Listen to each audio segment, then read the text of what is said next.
You can order the hood lift supports used in the video on the CarParts.com website via the link in the description. Turn off your vehicle's ignition.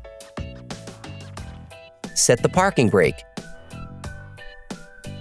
Pull the hood release handle and open the hood.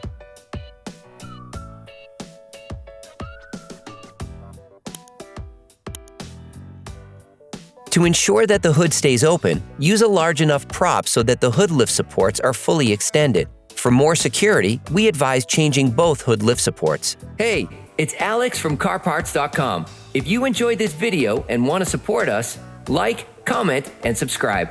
Okay, back to work. Using a thin flathead screwdriver, lift the clip at the bottom of the hood lift support that holds the hood lift support in the notch. Repeat this step at the top. Then, take out the hood lift support.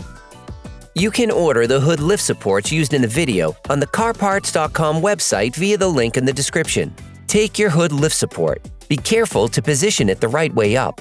If you want to know which tools and parts we use in this video, just check the description and you'll find everything you need. Lift the clips on both sides of the hood lift support as far as possible. Insert the hood lift support at the top, then lock the clip. Repeat this step on the lower part of the hood lift support. You can now repeat the same process on the other side. Operation complete.